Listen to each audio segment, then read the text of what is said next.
What's up, everybody? It's the Alex Leak and Friends NFL podcast, back for another week. I'm your host, Alex Leak, and we got Gavin on the show. What's up, Gavin? What's up, man? How you doing? Good. Good to have you. Good to have you back on. And should be a hell of a week. We got the NFL draft coming up soon, so I think we should do a mock draft. What do you think? Yeah, sounds good to me. Um, let's get right to it. I'll start it off with the number one pick, which I think the Cardinals keep trying to say that they're not, this isn't a done deal yet, but I think it is. I think that Kyler Murray is going number one overall to the Cardinals, and then they're going to end up trading Josh Rosen away. Probably, I'm going to say to the New York Giants, and he'll back up Eli for a year, half a year. What do you think on that? You think that's a likely scenario? It's hard to say right now because it's all smoke screens all the time, in the draft, especially around that first pick. Yeah. And I know there's a lot of people they're split on what they should do. A lot of people look at Rosen last year and just think that he's done, and so they need to move on from him. And with the the new, well, it's not new anymore, but the rookie wage scale, they're only paying Rosen a handful, $1 million per year, so they could easily have two first round quarterbacks on their roster and not be breaking the bank. Mm-hmm. So I think there's a lot of different options here. They could trade him. I wouldn't be surprised if they held on to him for this year, see how Murray played out, and see if Rosen developed. They did have a really bad offensive line last year, no weapons for him. Yeah. So it's hard to say what to do. If they really feel like Rosen's bad, then yeah, move on from him. Do you think that could cause some tension between the two? Like the Cardinals and GM Steve Keim traded up last year in the draft to Josh Rosen, a top 10 pick, and then the very next year they go and draft a quarterback number one overall. Do you think Rosen could start some drama over that? But he could try, but if you're not good enough to play, then I don't know what to tell you. You should have been better. You should be better. I'm sure that they'll, if they do keep Rosen, they'll be competing for the starting job. I doubt that they would just give it to either one of the players straight away. So I think they'll both have the opportunity, if they're both on the team, to earn that starting job. So I guess we'll just let the ball decide. Yeah. See who plays better. Yeah, for the sake of this draft, I'm saying that they're going to trade away Rosen. I could see Rosen, he's got that type of personality where he could start some drama. I agree that he should have played better last year. And it makes it easy when you bring in a new head coach who's going to bring a new offensive system, to kind of, want to bring in that coach as quarterback. And he seems to be all in on Kyler Murray. What's your thoughts on Kyler Murray's potential as a pro? I think there's some potential there. The easy, comparison is Russell Wilson, who has obviously been really prolific for the Seahawks. I think there's still it's a little bit different. I think there's some injury concerns with Kyler. He's a little bit smaller than Wilson is, but he's clearly can be a dynamic playmaker. So I think there's definitely some potential there, and if the Cardinals think that he's the guy, I think that he can, be better.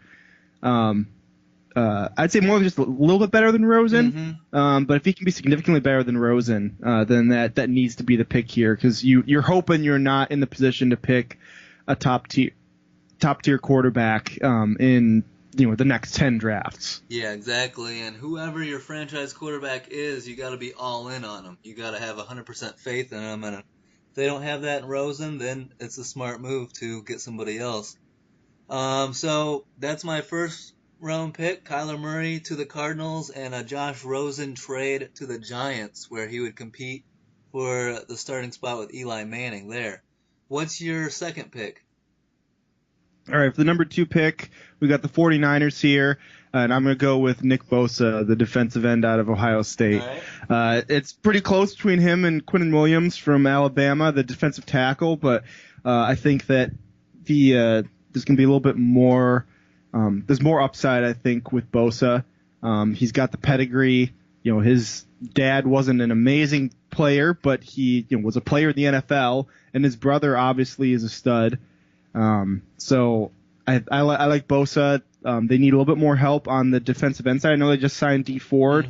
I'm not completely sold on him being the number one guy. So I've got Bosa going to 49ers here. Yeah, you had Bosa. I mean, I would say the one questions on Nick Bosa would be like durability. He's been hurt in 2 of the last 4 seasons.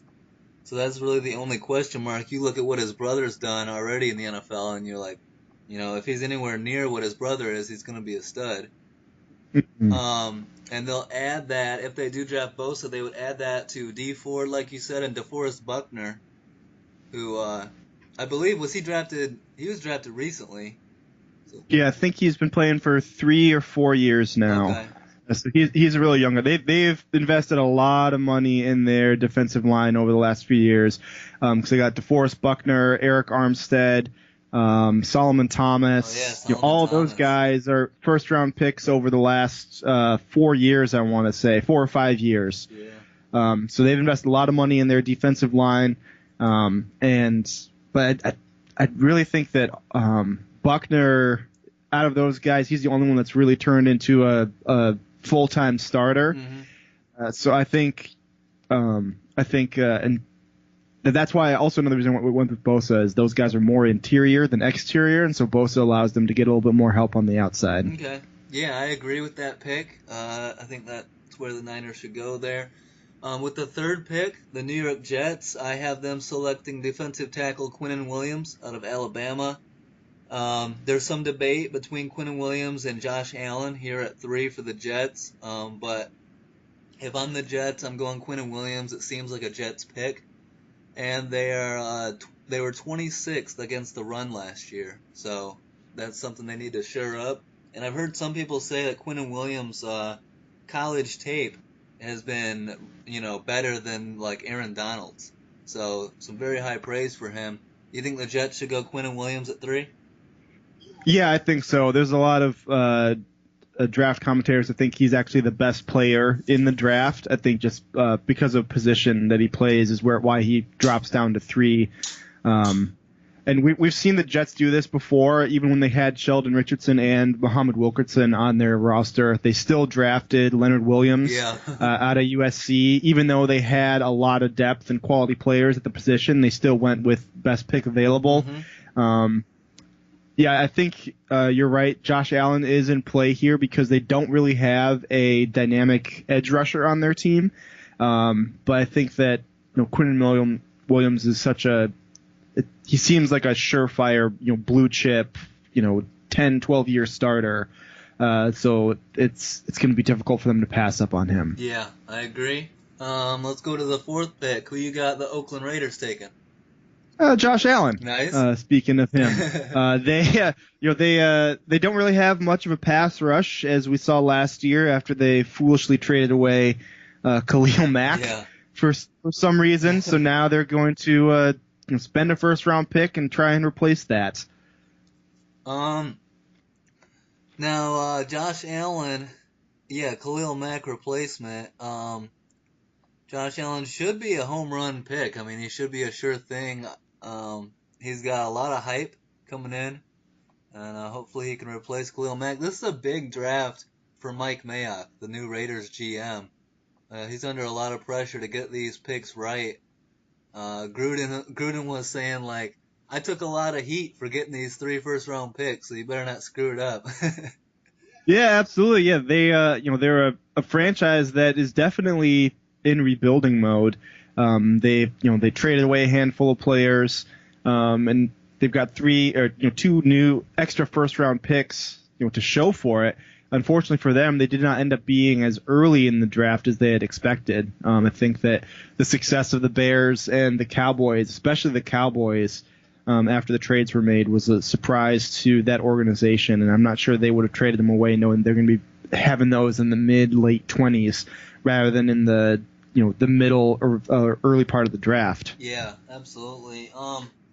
Now, there's been some rumors that John Gruden is in love with Kyler Murray, and if he gets an option to take Kyler Murray, he would love to. Do you see any way that the Raiders try to move up and trade up and draft Kyler Murray? And do you think, I mean, is Derek Carr the franchise quarterback there or not? Like it's kind of up in limbo. Yeah, Carr hasn't really shown much since 3-4 years ago when they made the playoffs and he got hurt right before postseason began. And I guess I was expecting a little bit more out of him this year with Gruden there, but he still wasn't that great of a quarterback. So I would not be surprised at all if Gruden decided that he wanted to move on. And I think that if Kyler Murray is available, I think that they make the necessary trades or the pick if he just happens to fall in their lap to get that done. And it all really depends on whether the Cardinals want him or not. Because if they don't want him, he could easily fall. He easily will fall because the 49ers won't take him because they got Garoppolo. And I can't see the Jets taking him because Sam Darnold showed some promise last year, and they'd much rather use the picks on a different position. If he's available at 4, you're taking him? Oh yeah, if he's at 4, I think the Raiders have to take him. Yeah. I think there's no question. I think if he's available at 1, I think they should look at taking him even. Yeah, that'd be interesting. They've got 3 first-round picks this year. I'm not sure the trade value chart if that's enough to move up those 3 spots, but they would likely have to trade up in order to get him because if he's available, there's a handful of teams, picking there in the top 10. There could be or should be at least looking for a new quarterback. The Giants, the Bucks, and then the Broncos and the Bengals, I think, and the Dolphins too. They're outside the top 10, but I think that they're all would be interested as well. So. I'm kind of hoping that the Cardinals don't take him because I want to see the mad scramble and how much of a cash cow that pick becomes. Oh man, if the Cardinals somehow don't take him, it's gonna be chaos. Yeah, that's a really interesting thing is if they don't trade him, they could probably get 3 first-round picks for him for that pick, and if they trade with the Raiders. For instance, they can still get either Nick Bosa, Quinnen Williams, or Josh Allen. All those guys would be great additions to their squad. So that's why I was saying earlier, if Kyler Murray isn't that much better than Josh Allen in their eyes, I would put a lot of thought into trading that pick because you could get king's ransom for that and really stack up your team and help with the rebuilding that you're really in the middle of. Yeah, and I'm not 100% sold on Kyler Murray either, but I was never sold on Josh Rosen either. So they are in a predicament, and we'll see what the Cardinals do. But if he's there, I mean, you got to take him, especially if you're the Raiders, I think. Going to pick 5, the Tampa Bay Bucks. I've got them taking linebacker Devin White out of LSU. It just seems like a good fit there in Tampa Bay, and Devin White's a hell of a playmaking linebacker. You agree with this pick? Yeah, absolutely. He hasn't even played in the position for all that long, so I think that he's got even more upside than what he showed in college. I'm really hoping that he falls to number 8 for the Lions, but unfortunately, you're not going to let that happen for me. So, Devin White's a great player. It fits a need for the Bucks. They've got a hole there, multiple holes there actually at their linebacker squad. And I don't know if there's any other surefire prospect at this point. So it's definitely the safest, highest upside pick. Yeah. Yep. Let's go to your pick at 6. The New York Giants are on the clock. All right, the Giants, I do not have them taking a quarterback like a lot of people have projected them to do. I know, Eli Manning, I think it's safe to say that he's not good anymore. And a lot of people have Dwayne Haskins mocked here. But there have been some reports that have come out that the Giants aren't big fans of Haskins. And I think that they gave away Odell Beckham It's pretty much, as far as I'm concerned, one first rounder isn't enough for him. Yeah.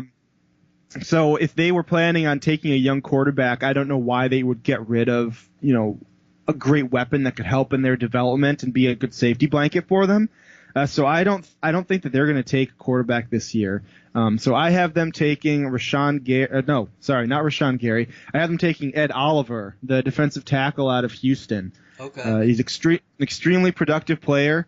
In college, there's a little bit of concern about his motivation and just trying to stay just motivated to play, kind of giving up on some games sometimes. But there's so much talent there and so much potential. I think it'd be really hard for the Giants to pass him up at this juncture. Yeah. I agree that Ed Oliver. I like Ed Oliver. I'm a big fan of his. I followed his career at Houston, and 5-star defensive lineman coming out. He's a beast. I would definitely take him in the top 10. But for the New York Giants, if they're smart, they have to get a quarterback. We've seen the last 2 years Eli Manning is not elite, not even close. When you got weapons like Odell Beckham Jr., Evan Ingram, and Saquon Barkley, and you can't win games, it's just not cutting it. They have to get a quarterback for the sake of this draft. Like I mentioned earlier, I have the Cardinals trading Josh Rosen to the Giants. So that would be at least something.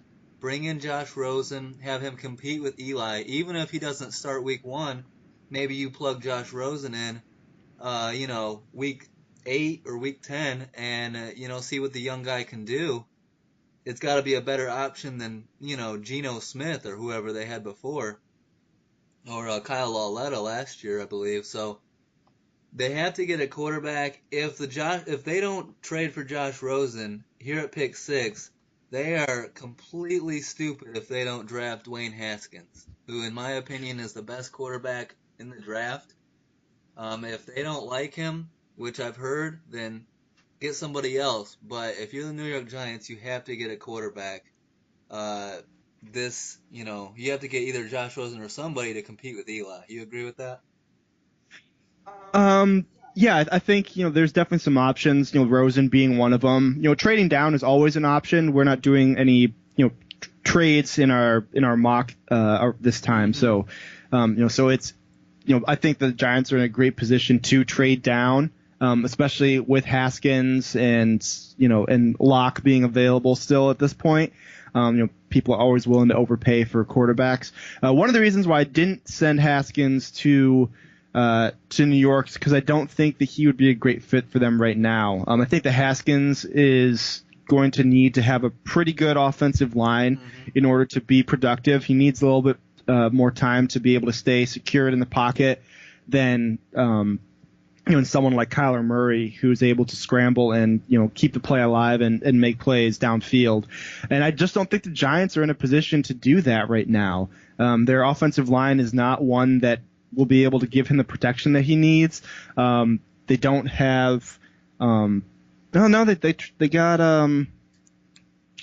Golden Tate. I just think that giving away Beckham or trading him away. I should stop saying giving away because it's not entirely true. But I think that trading away Beckham to get an additional first rounder. I just think that to me says we're not going to go with spending a first rounder on a quarterback this year unless they plan on sitting him. Yeah. I think maybe if they draft him to sit, but Gettleman so far he's been Eli's our guy, and he's done nothing but you kind of live up to that hype, that mindset so far. So I think they roll one more year, and it could be just a better job at tanking and not convincing people that you are than like Miami's doing right now. Yeah, maybe that's their plan is to tank and be all in on the Oregon quarterback that's coming out next year. Is it Herbert and then Tua and right? maybe Jalen Hurts and those guys? I don't know, but yeah, we'll see what they do. So according to my pick, they'll have Josh Rosen and Ed Oliver. So, or your pick is Ed Oliver. So we'll see what happens. Um, The seventh round pick or the seventh pick overall, I've got the Jags taking tackle Jawan Taylor out of Florida. They just brought in Nick Foles, so draft a guy that can help protect Foles, and should be a much better year for Jacksonville. You think this is a smart pick here at 7? Absolutely. They have who they hope is their quarterback now, and they've also been a relatively run heavy team in the past. So I think shoring up their offensive line, protecting their latest investment, is going to be a critical part of the success of their team. So Jawan Taylor, this fits the range for him. So I think this is a really good pick for them. Yeah, and he should be a stud offensive lineman, so that'd be a good get. Yeah, with you not taking Haskins at 6, it really throws a loop into my mock draft. So I'm gonna try and keep up here. What's that's the fun. We're keeping the shaking it up a bit, Yeah, I like making it. I you like think it. a little bit differently. Yeah. So all right, we're through 7. Let's go to your team here at pick 8, the Detroit Lions. I know you didn't want me to have this pick, so it's good that you have it. Let's see what your take is on the Lions at pick 8. Yeah, very happy that I'm not letting you be responsible for this. You'd have us take Daniel Jones here or something. Anyways, I think the Lions are another really good candidate for trading down. We got Mike Patricia there, and if you learned anything from Bill Belichick, it's that draft picks are a good thing to have too many of. So I think that especially with two quarterback, Locke and Haskins being available at this point, I think that there's definitely some teams that are interested in trading up and jumping, not the Bills so much, but maybe the Broncos and the Bengals, who both I think are going to be in the market for QBs. But since we're not doing trades, we got to look at the Lions' needs. We really need linebacker help, which is why I was hoping Devin White would be there for us, but unfortunately he's not. And I think that even though we traded for a defensive end in the offseason this last year, getting Trey Flowers. Yeah. I still think that the best picks available right now are either Brian Burns or Montez Sweat out of Mississippi State and Florida State, but flip those. So I'm going with Brian Burns in this one. I think he's got a little bit higher upside than Montez does. He's a little bit undersized to play in a 4-3, but we are a 3-4 defense now, so I think that that's a really good fit for him. He said he's a little undersized? Yeah, I think he's a little bit undersized to play defensive end in a 4-3. Okay.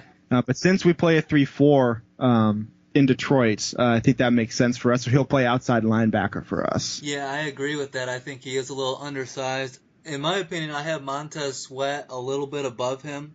I have Sweat a little bit higher than you on my big board. I think he's a monster, and his combine was crazy. He was doing, killing the combine. So I think he's the guy that ran a faster 40 than Odell Beckham Jr. So he could be a monster. Yeah, no, it was between Sweat and Burns for me. Yeah. It ended up just being flipping a coin. This hour I happen to be higher on Burns than I am on Sweat. There is the heart concern with Sweat at the combine. Yeah. He was diagnosed with a heart condition, but it seems like it's been reported that it's not as big a deal as some other players in the past who have seen significant drops in their draft stock. I think of Maurice Hurst, specifically. Yeah. But I really think that it would be a toss-up. I'd be happy with either of these guys, at this juncture. Yeah, you bring in a guy like that, add him to Trey Flowers and what was that, Romeo Okwara or something like that? Yeah, really could have a really solid rotation there, starting Burns and Flowers, for the majority of the downs. Yeah, and your guys' D line is pretty young and pretty nasty coming up. Ashawn Robinson, these guys. Yeah. So I'm not looking forward to that. Now, you guys talked about the possibility of trading back. I think that if Rosen doesn't end up on the Redskins and you guys want to trade back, an easy team that could move up and trade with you guys would be Washington to come up and get a quarterback. And if you guys did trade back, I could see you going after someone like a corner, Greedy Williams at LSU. Would you be cool with Greedy Williams on the team?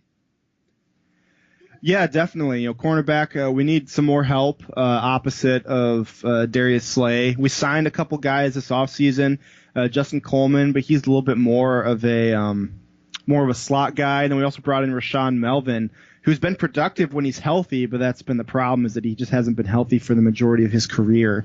So having another young guy on, cornerback would definitely be beneficial.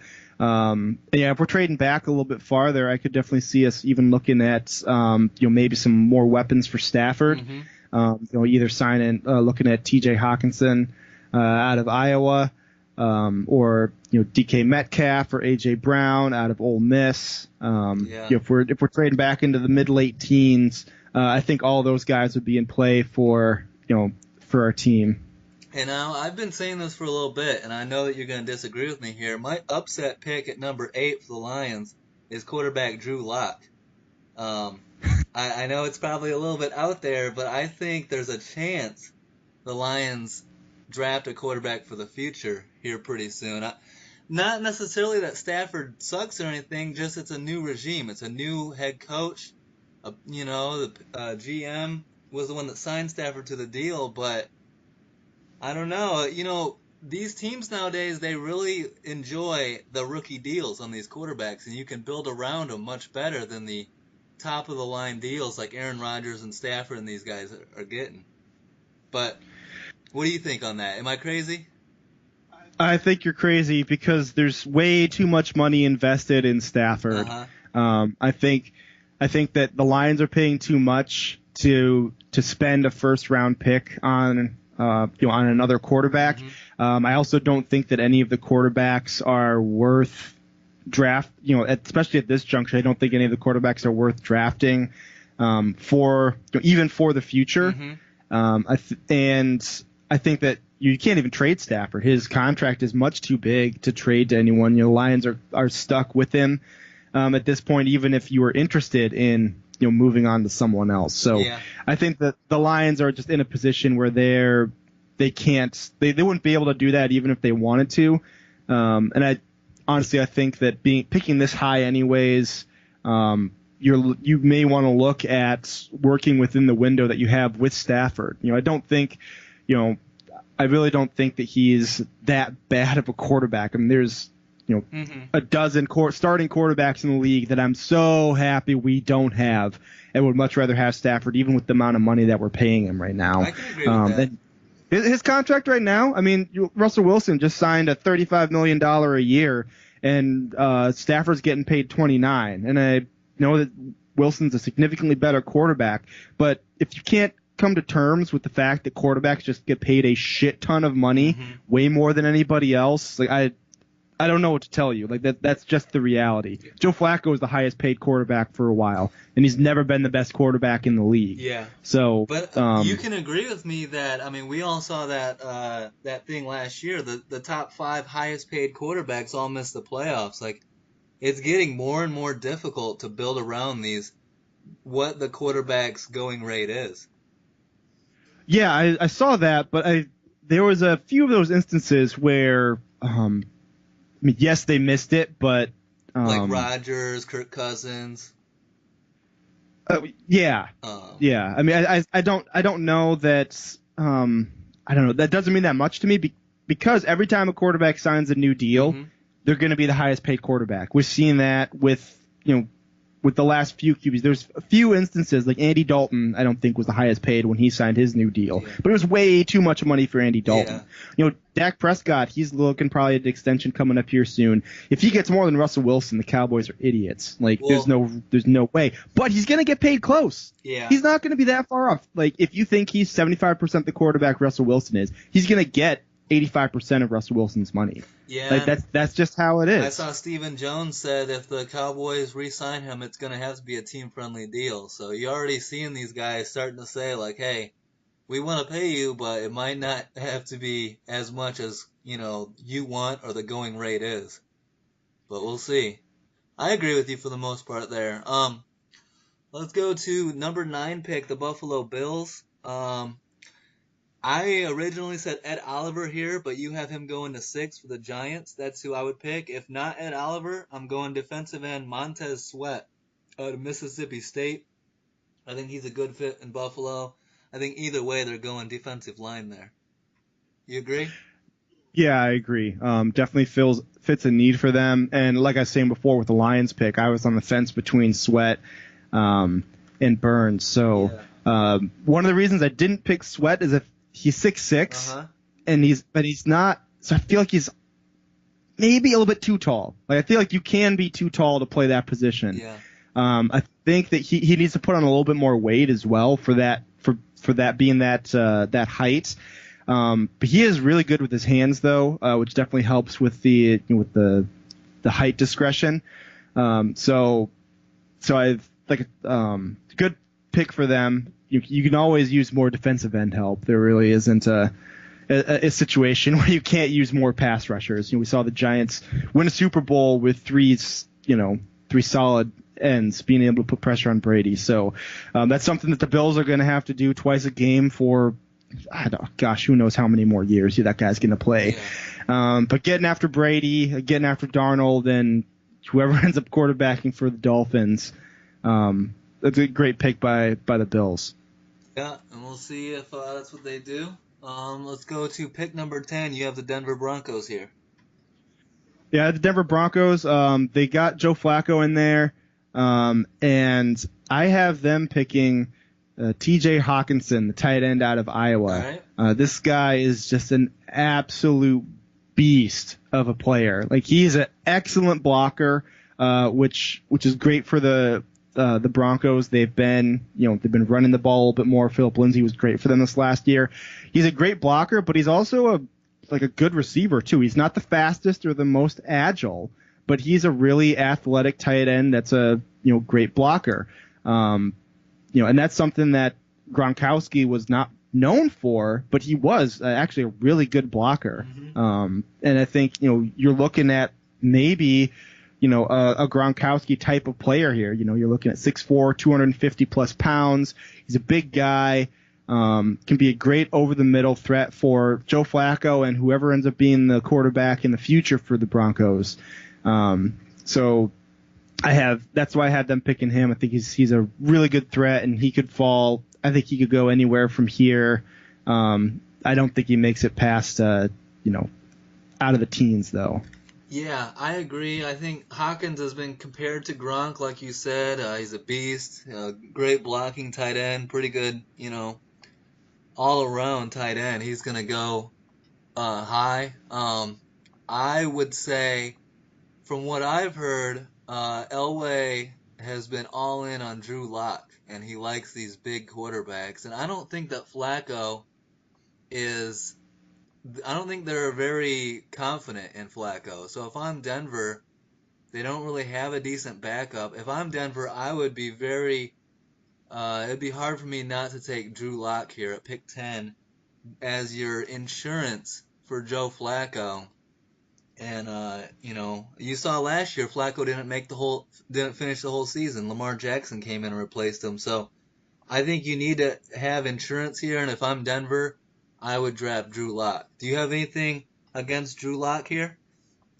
I was gonna look at Drew Lock here myself initially, but there was a report from a guy from the radio station, a local guy, Cecil Lammy, out in Denver. Okay. He's been reporting that Elway is actually not sold on Lock. I know that initially that was the reports coming out, but recently it sounds like maybe they may have cooled on him. Okay. And that may very well change.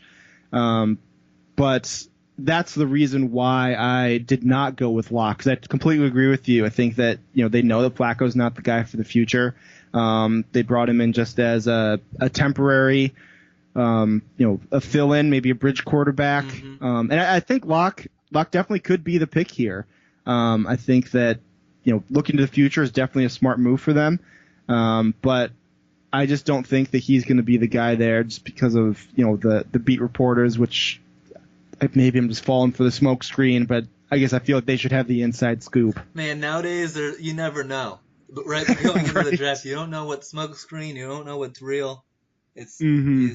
it's crazy this time of year.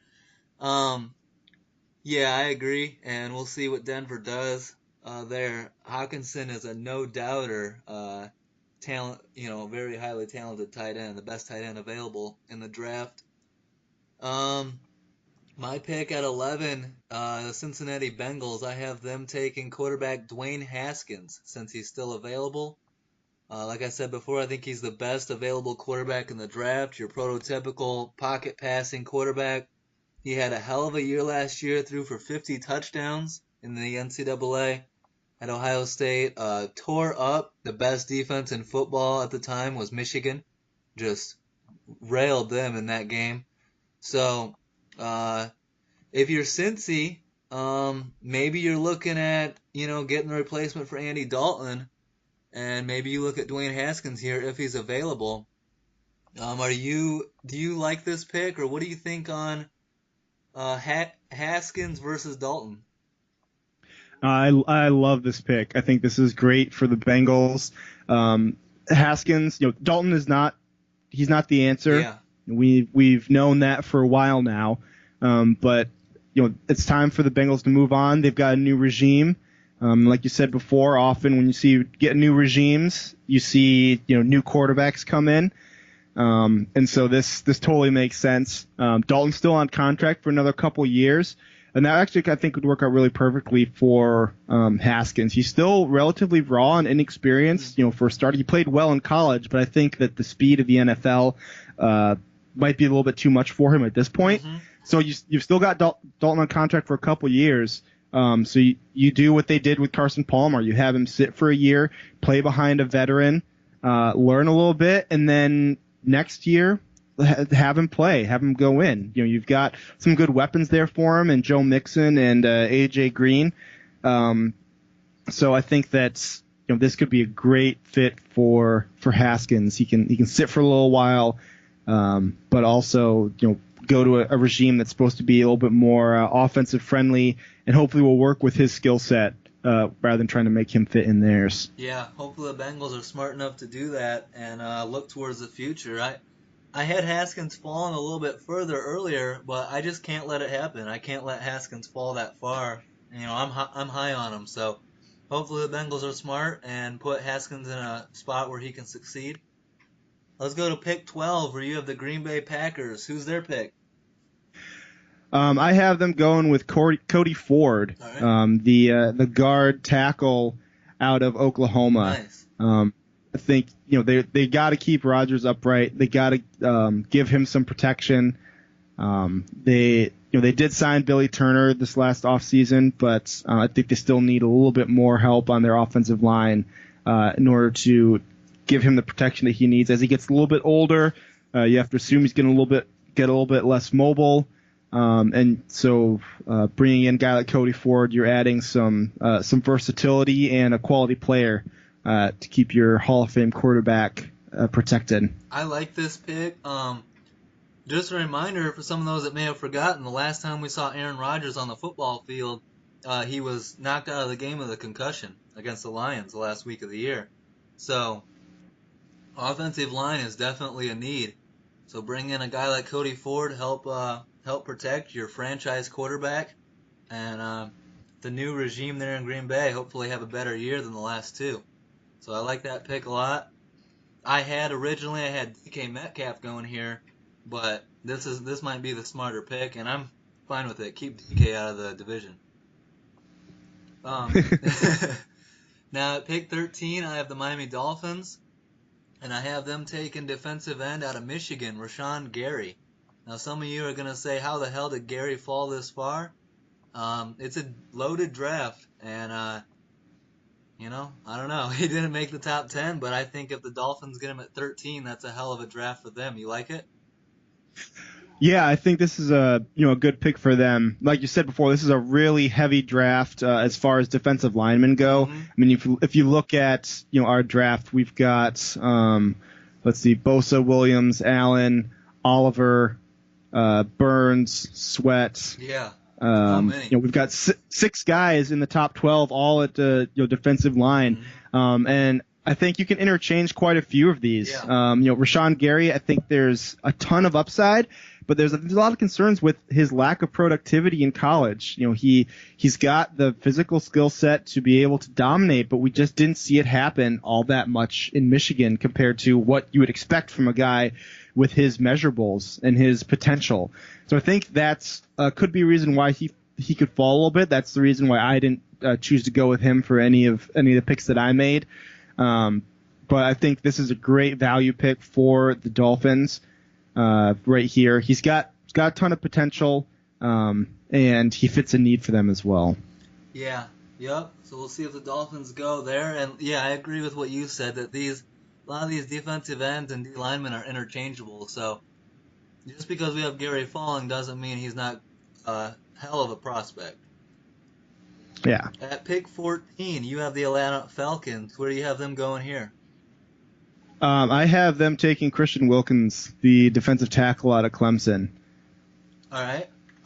Yeah, he was a fantastic player and probably one of the most stable of all the players from that outstanding defensive line that Clemson had. We'll see Clemson pop up in that position a few more times, but. Atlanta has a huge need at defensive tackle. They franchised Grady Jarrett, but they could really use somebody to play next to him. Mm-hmm. And if they don't re-sign Jarrett next year, to a longer-term contract, they'd have a young, potentially great replacement for him on a cheaper deal. So I think the value is great and the need it fits the need for the Falcons. So. That's why I went with them. Yeah, I like it. That seems like a good fit. At pick 15, I have the Redskins taking quarterback Drew Lock out of Missouri. Like I said, they could, we have Lock falling to 15. They could easily trade up with the Lions, but if Lock falls to 15, I think it's a no-brainer. You take him. Who are the Redskins working with at quarterback right now? You got Alex Smith is hurt.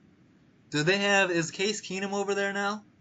Yeah, they traded for Case Keenum after the Flacco trade. So, don't put all your eggs in the Case Keenum basket, Washington.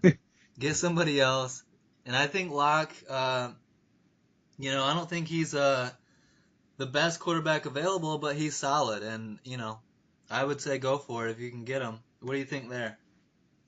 I think it's a good pick for them. They hopefully get their quarterback of the future. I could easily see them trading up with someone and not sitting around at 16 and wait to get a QB if one of these guys falls a little bit. And I think they're also in a similar situation to Cincinnati. They've got Case Keenum there, and while he isn't their future and he probably isn't going to take them to the playoffs or anything, he is a veteran starting caliber quarterback, and he could. Yeah, exactly. Drew Lock, he's got a great arm and he can make all sorts of throws, but he probably needs to work on his field vision a little bit more and his accuracy. Mm-hmm. That's the biggest question mark for me is his accuracy. That's something that I feel that is one of the most important things for me when I'm evaluating quarterback is how accurate they are on the mid-range throws, especially dink and dunk. You can have Colt McCoy's 74% completion percentage when you're throwing screen passes all day, but you're looking at the completion percentage, on the mid-range and out route type of throws. That's something that I don't see quarterbacks typically improve on a whole lot as they move forward in the NFL. So that's my biggest concern with Locke. But I think at this juncture, it's definitely worth the risk, and they're in a good situation where they're not forced to start him right out of the gate. Yeah, you talk about accuracy issues, and Drew Locke's best comparison, or the comparison I've heard the most to an NFL quarterback, has been Jay Cutler. Yep, that's the one I've heard quite a bit too, so that fits the bill. Huge arm. Inaccurate, and also just doesn't give a shit. Awesome. There you go, Redskins. There's your guy. Smoking Drew Lockey. All right, let's go to pick 16 as we hit the halfway mark of the first round. The Carolina Panthers are on the clock. Who you got the Panthers taking? I've got the Panthers looking to protect their franchise QB and taking Andre Dillard out of Washington State. All right. Struggled a little bit in the run game, doing the run protection, but with Christian McCaffrey as their running back, they, I think that the pass protection is a bigger need for them. Mm-hmm. And Andre Dillard is a fantastic pass blocker. You're coming out of the Mike Leach system there at Washington State. He knows how to keep the quarterback upright.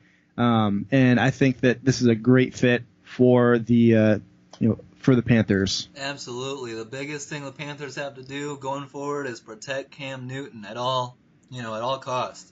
Can't have him with those shoulder injuries like he had last year. Yeah. Pick 17. I have the New York Giants taking tackle Jonah Williams. So regardless of who their quarterback is next year, they need to shore up the line. Remember last year they drafted an offensive lineman. They traded for Nate Solder. So the Giants need to keep improving that offensive line regardless of who the quarterback's going to be. You agree? Yeah, absolutely. I think this fits perfectly whether they draft a quarterback or not. I think building a solid team, especially in the trenches, and then drafting a quarterback is one of the better ways to build a team at this point. Yep. So whether they trade for Rosen or whether they just roll with Eli or draft one of these rookies, making sure that whoever it is able to stay upright is a smart move. And definitely would be the way to go, I think, for the Giants. Yep, I agree completely. Let's go to pick 18, where you have the Minnesota Vikings. Yep, I got the Vikings looking to address their linebacking core, add someone next to Anthony Barr and... who's the other guy? Crud, I forgot him. Starts with an E. Man, I'll think of it. Anyways, you look that up, and I'm going to talk a little bit about Devin Bush. All right. The linebacker out of Michigan. He's an explosive linebacker, and he's, there's not a lot of great, traditional linebackers in this draft class, at least not at the top, outside of him and Devin White. And I think this is a great fit for the Vikings. It's definitely fills a position of need for them. Eric Kendricks. Eric Hendricks, that's it. Thank you. He struggled a little bit, speaking of Hendricks, in pass protection. So I think that bringing in Devin Bush can definitely help with that as well. Get some rotation in there for the Vikings defense. Yeah, and I know Michigan fans can be like, he's dropping 2? That's too low for Devin Bush. But hey, if the Vikings can get him there, that's a big upgrade for them. Yeah, absolutely. I think the other teams ahead of them, the Lions need help at linebacker, so they could very well look at Bush. Uh-huh. I didn't pick them because I think the upside for Burns or Sweat just a little bit higher. I think it's just the team needs leading up to it didn't fit the position that he played. So I think that's the reason why Bush falls in this, and we see this every year. Yeah. There's prospects that fall every single year, and it's usually the smarter teams that end up taking them. Yep. We've seen this multiple times, with Pittsburgh and Baltimore and the Seahawks, even trading back and just letting teams make poor decisions and make reaches on, quarterbacks and big name guys that have a great combine but suck on the field, and they just pick up all the scraps. So don't be surprised if there's multiple prospects in the first round this year that happens to, and I think Bush could be one of them because he's not he's a little bit more limited position-wise than some of these other players, and inside linebacker, outside linebacker in a 4-3 is not as high a priority position as some of these other guys. So I think that's another reason why we have him fallen. Yeah, and even if he falls, it happens every year. Like you said, great players fall, and just be ready and get them when they're there. So could be a good get for Minnesota. Mm-hmm. At pick 19. I have the Tennessee Titans shoring up the D-line, taking defensive end Dexter Lawrence out of Clemson. I like Dexter Lawrence. He's a beast, and I think he could fit in there with the Mike Vrabel-led Tennessee Titans. You think this is a good fit? Yeah, this is a good move for them. He's got a rare combination of size and speed. Mm-hmm. 6'4", 342 pounds. He is a huge dude. Yeah, I think he's more a defensive tackle than an end. Wow. But if he can play end, then he needs to be the first overall pick because no offensive tackles can be able to keep him out of the backfield. Yeah. Yeah, I think he's a good fit for them. He's really versatile. I think he can move, and play defensive end if they were moved to 3-4, for instance. We can play both tackle positions, in the 4-3. And he's a hell of an athlete. I think the only reason we have him dropping is because he's got a positive drug test. Mm-hmm. So that's always concerning. Leading up to the combine, if you're not restraining from certain substances when you're going to be tested, I think it's worth questioning your decision making. So then I think teams will question what other decisions you'll make down the road when you have access to money and fame and that sort of thing. So I think that's the only reason he drops. Otherwise, he goes higher up in this draft. Nice. Was that a marijuana drug test? Yeah. Okay. Yeah. I wouldn't be surprised if he goes farther up even. Yeah. If teams willing to take a chance on him and feel like they've got a solid locker room that can keep him on the straight and narrow. Definitely would not be surprised if he goes much higher than this. I don't know quite top 10, but like early mid-teens for sure. All right. Sounds good. Yeah, I think he's more of a defensive tackle at 340 pounds. He's even listed as 350 on Wikipedia, but hey, he's an athlete, so you put him at defensive tackle, he could be a beast, so big time prospect there. Yeah. All right, pick 20. You got the Steelers. Where are they going? I've got the Steelers taking Cleveland Farrell, another defensive end or linebacker out of Clemson.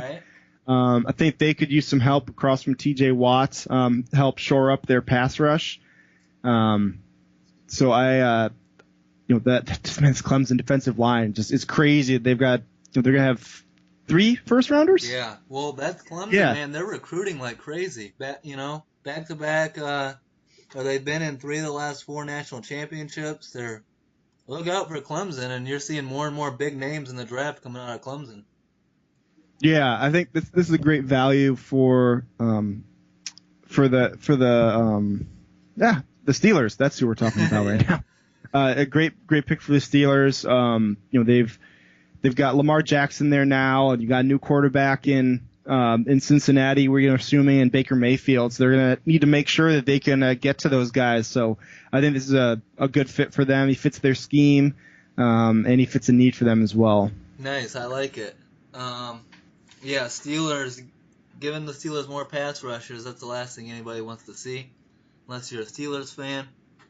Pick 21, the Seattle Seahawks. I have them taking corner Byron Murphy out of the University of Washington Huskies. Seattle's going to know him very well, playing his college ball in Seattle.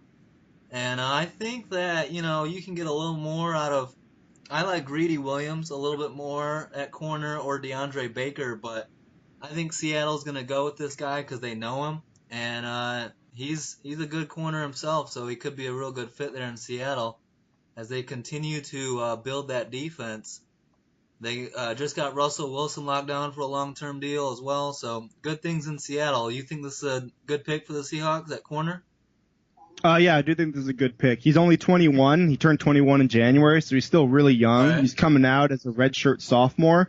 I think a lot of people expected him to stay one more year, but I think this is a good pick for them. A local guy. We've seen a lot of quality cornerbacks come out of Washington over the last decade or so, and I know that isn't that doesn't guarantee that he'll be good, but I think they've got the right people around him to make sure that he's productive and a quality player for him. Absolutely, that should be a good pick for them in Seattle. Let's go to pick 22, where you have the Baltimore Ravens.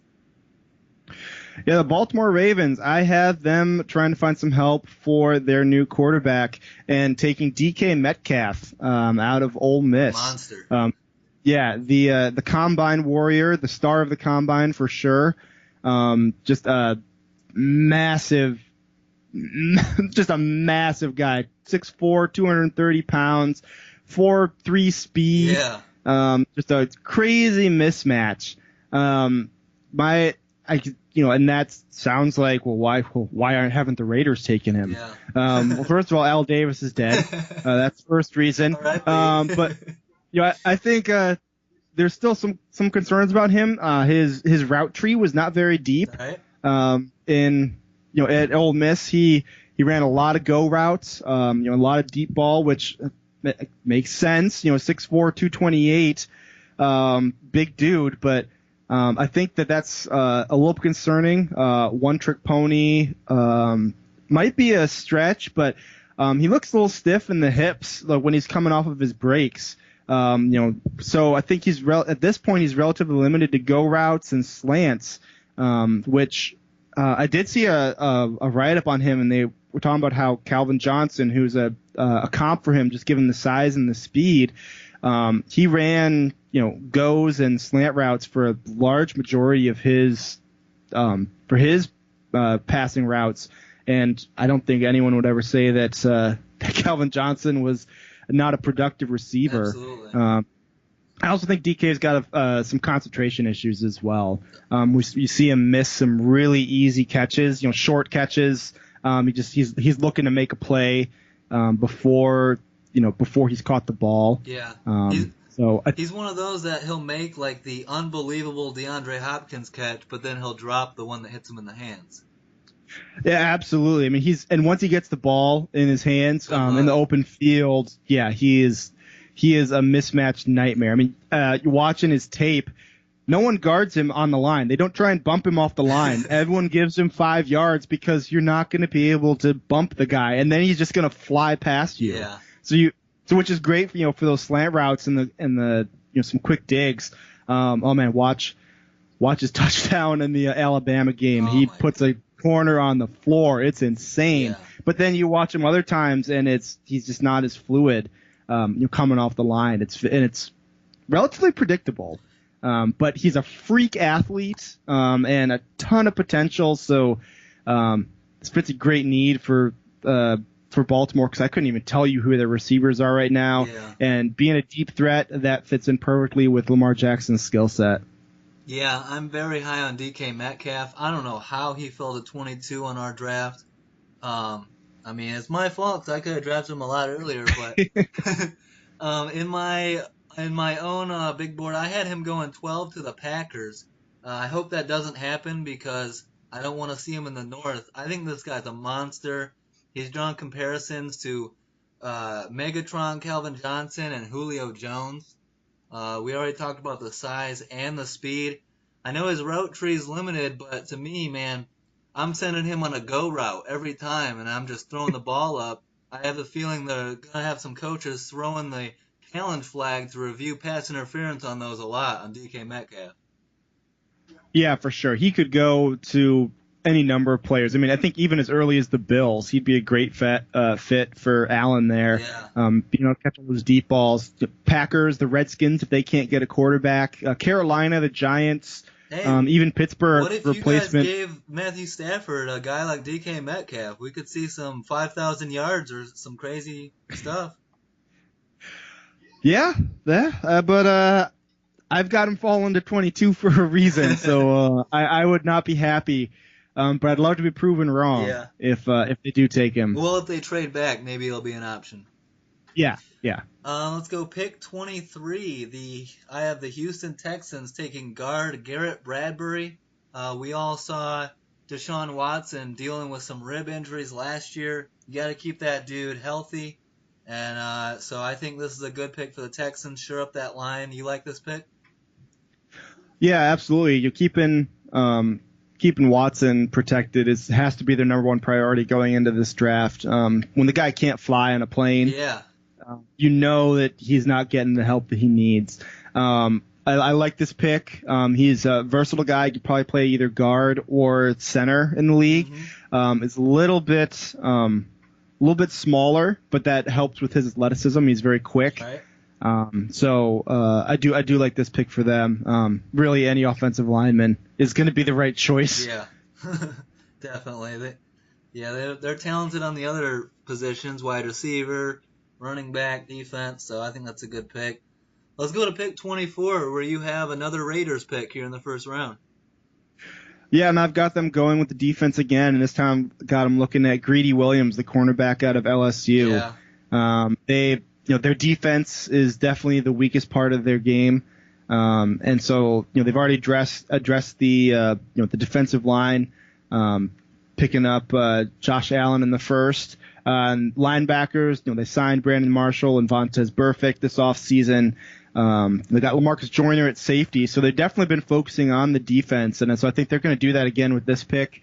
And you can't go wrong with Greedy Williams at this juncture. He's a ball hawking cornerback, big guy, very athletic. I think this is definitely the right pick for the Raiders at this point. I love the name as a corner too. Right. But yeah, that's my favorite corner in the draft. It's close. It's between him and Georgia corner DeAndre Baker. But two stud corners that I would draft a lot sooner than this if available. So if the Raiders get a chance at pick 24, absolutely jump on Greedy Williams out of LSU. Pick 25, I have the Eagles selecting safety Jonathan Abram out of Mississippi State, a hard-hitting safety. I think this fits with the Eagles' persona and what they're trying to accomplish there in Philly. So you think the Eagles should go in this direction? This is a maybe a little bit early for Abrams. All right. I think maybe just a little bit, but he's a solid player. I wouldn't be surprised if the Eagles went somewhere in the trenches here. That seems to have been something they've focused on, but they did need some cornerback help, some secondary help this last offseason. So having a guy to help shore up that side of the ball and help out Ronald Darby and pass defense would be a good idea. Yeah. So we'll see if the Eagles go in that direction. Pick 26, you have the Indianapolis Colts. Yeah, and I've got them taking a defensive tackle, Jeffrey Simmons. Nice. He probably would have been, maybe a top 10 pick, top half of the draft for sure. He's a I think. Hell of an athlete. For sure. Yeah, he's a great athlete. Out of Mississippi State. Unfortunately, he tore his ACL very early in the pre-draft process, and so I'm not sure that he'll be able to play even this year. But I think that it's tough. But I think it's going to be like a Miles Jack situation where you draft him and you let him. He's not going to play right away, but once he does come in, he's just going to be a dominant force for your team. So I think that this is a good juncture for Indy to do that. I don't know that he'll be able to come in this year, but if he does, at the tail end of the year, just help them make that final playoff push. And then help shore up that defensive line for the next few years. I think he's too good of a prospect to pass up at this juncture. Yeah, absolutely, and he could even go possibly a pick earlier to the Eagles too. So yeah, absolutely. Yeah, we'll see what he does. But coming off a torn ACL, I hope for the best for him. He's a hell of an athlete, so if he can recover well and come back close to what he was before, he can be a stud in the league. Oh yeah. Pick 27, I've got the Oakland Raiders, their third pick of the first round. I have them taking running back Josh Jacobs out of Alabama, who's a solid running back, a beast, can run people over. He's a good back. You think that's a good fit there in Oakland? Yeah, they need some running back help there in Oakland, and he's definitely the best running back out of this draft, as far as I'm concerned. He's a great receiver out of the backfield. He's got good size. He's fast to hit the hole. The one big concern for me there is that he was never the feature back at Alabama. Yeah. So there's some not necessarily durability concerns, but can he hold up when he is handling the majority of the workload? Because you don't take a running back in the first round and not give them the majority of the workload. I don't think so. Well, part of the thing that worries me is usually these running backs coming out of the SEC. A good example is Leonard Fournette or like Trent Richardson, is that they get, or Todd Gurley even for that matter, is they get run into the ground in college, and then they get to the NFL and they have injury issues right away. So I feel like Josh Jacobs, that could have saved him a little bit, hopefully. Yeah, that's a good point. I mean, but you look at guys like, Mark Ingram fits that bill. He split time with Richardson. Yeah. And then Richardson split time with the guy that's now in Jacksonville. Yeldon? Yeah, TJ Yeldon. Yep. I mean, they just had like a treasure trove of running backs for a long time there. And Richardson didn't work out, no. and Yeldon's had a pretty good career. He's never, they kind of turned their backs on him when they drafted Fournette. But I think there may be something to that. That if it's a concern, but it's not necessarily a bad thing. Like you stated, it could very well have saved him to have a longer and better tenure in the NFL. Yeah, it wouldn't keep me from drafting him. And you see guys like Nick Chubb had a hell of a rookie year, so I think that it doesn't necessarily mean for sure you're gonna have injury problems. It's just something to think about.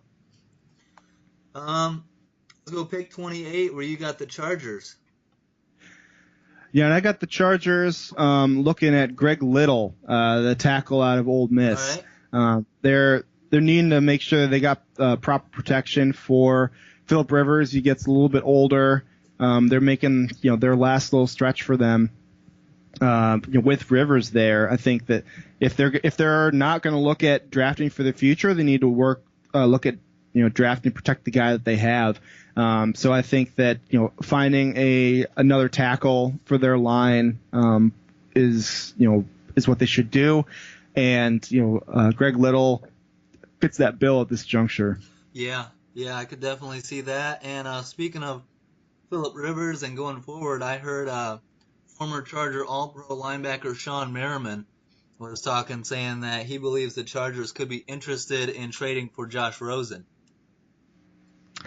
See, that's perfect. Yeah. I mean, honestly, tangent here, but any team that has an old agent quarterback needs to look at Josh Rosen if he's available. Yep. The Patriots need to look at Josh Rosen. The Chargers need to look at Josh Rosen. Really, any team that's going to need a quarterback in the next 3 years needs to look at Josh Rosen if he's available, because he probably isn't going to demand too high of a price. Mm-hmm. And if you can have him sit for a while and build up a team around him, I think that he could be good. Absolutely, and learn from a guy like Phillip Rivers or Eli Manning. Let him, he had a tough rookie year, but look at Arizona. They had no talent around him. You let him sit, learn from a veteran that's had a lot of experience, a lot of success in the NFL, and then let him go, in a year or two. That could be a real good idea. I like that. Yeah, talk to Troy Aikman about rookie years. Yeah. Or Peyton Manning. Remember his rookie year? Yeah. Oh, yeah.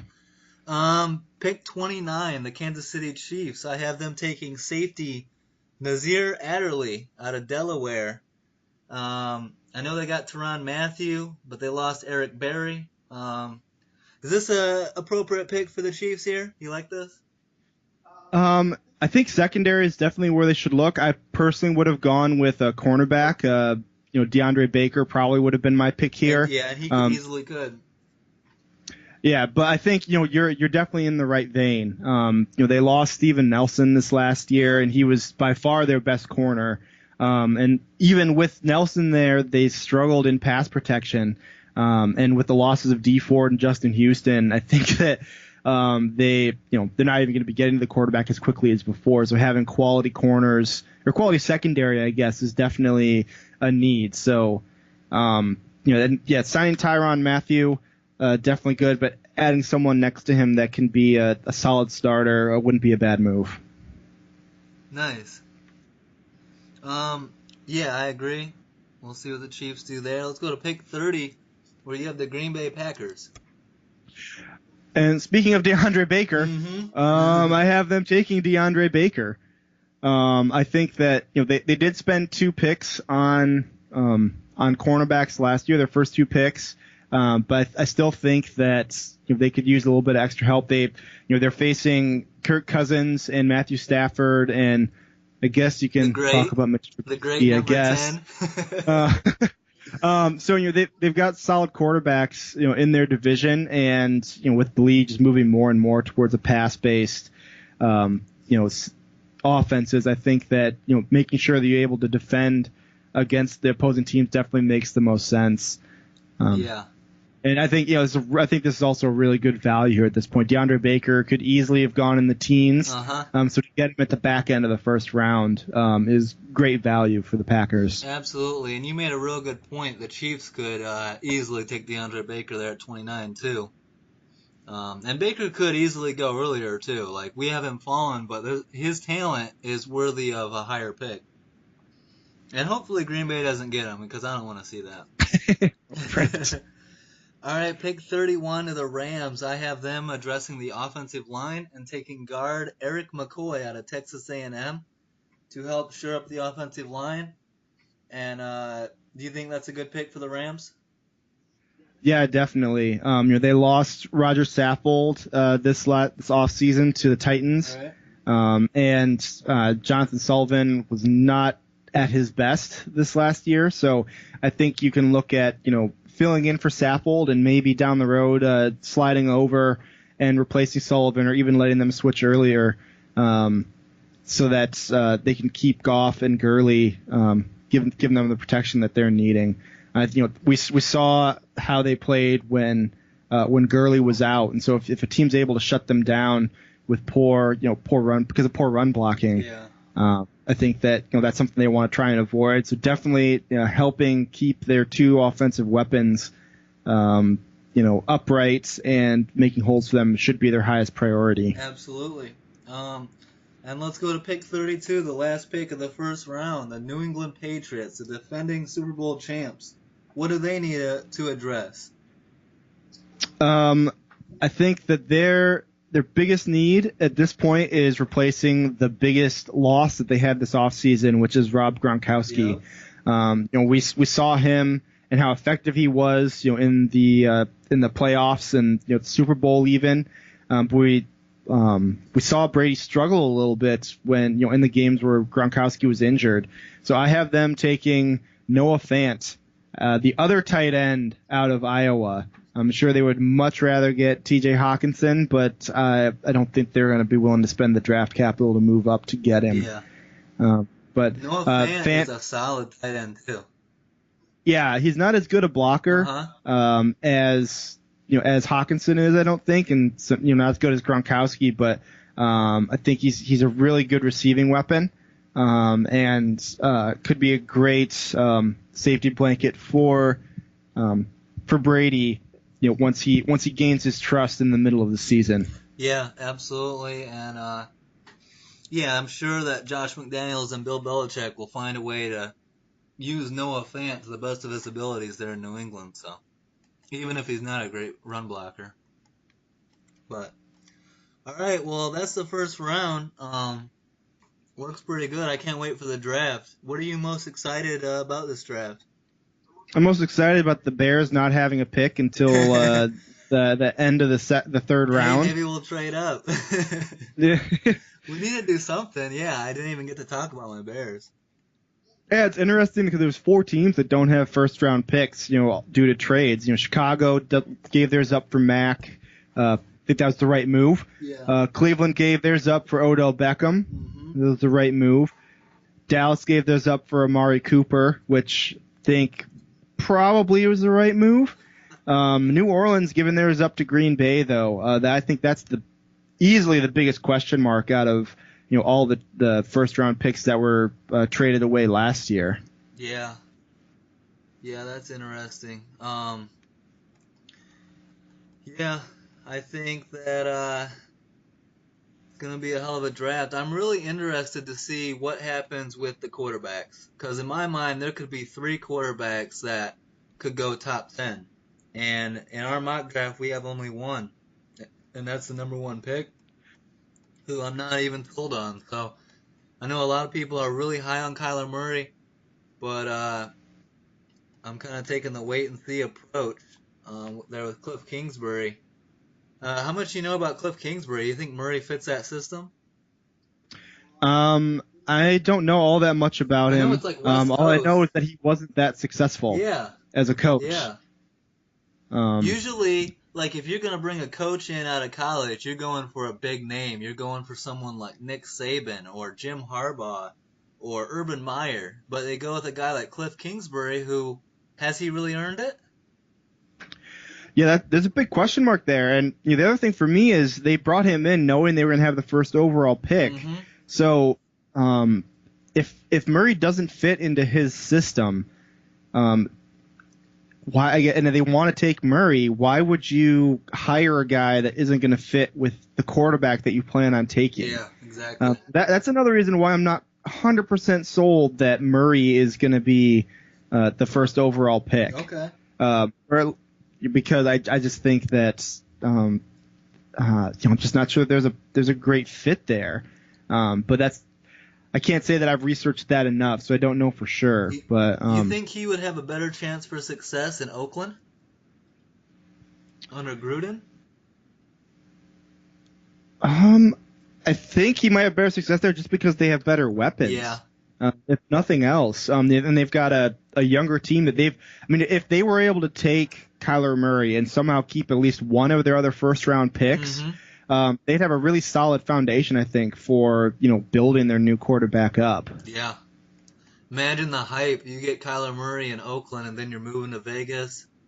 Oh yeah, I think that the Raiders organization as a whole would love for Kyler Murray to be their guy. Just if nothing else, it would help hype up their move. Although they would have 1 year, and if he wasn't successful, that would kind of dampen their party. But I think that would be muted relatively quickly just because of all the fanfare that'll come from moving to a new town. Yeah, absolutely. And poor Derek Carr, he just can't catch a break. They're talking about replacing him almost every year. We'll see. Yeah. Oh, we didn't even talk about Daniel Jones. Yeah, that's true. He didn't even make this one. If Daniel Jones doesn't go, someone will trade up for Daniel Jones. They'll move back in the first round to get him, I think. He goes first round? I think so. He's supposed to be like the Manning protege, like Eli and Peyton and all them have been, I guess working with him and stuff. He's supposed to be, they believe in him, so. Yeah, I think if the Giants take Haskins, and assuming that the Cardinals go with Murray, yeah. I think that he'll easily go in the first half of the draft. Even if Washington just sits there and takes him at 15, I wouldn't be at all surprised if they did that. Yep, and then we could be looking at 4 quarterbacks in the first round. So a lot could change. There's a lot of different ways this draft could go. Are you excited for this one as you were last year with Baker Mayfield and Saquon Barkley and those guys, Sam Darnold? Yeah, it's not going to be quite as crazy in the top half just because you don't have as many quarterbacks that people are that high on. Yeah. I think Daniel Jones specifically, people a little bit more lukewarm on than even than Allen last year. But even last year you had those 4 guys, and then you had Lamar Jackson that who's going to trade back up for him or who's going to take him, So it was definitely, I think, going to be more exciting at the beginning of last year because you had these 4 quarterbacks that were in the top 10, and you had Saquon Barkley, like this can't miss, best running back prospect to come out in a long time guy. Yeah. So. He could have gone. Quinn Williams. He could have gone number 1 overall, and I think it would have been perfectly fine. He was a stud his rookie year. Yeah, I was hyping up taking him first overall last year, and just waiting and picking one of the other quarterbacks at 4. Yeah. But I mean, well, it kind of worked out. Nick Chubb had a hell of a year.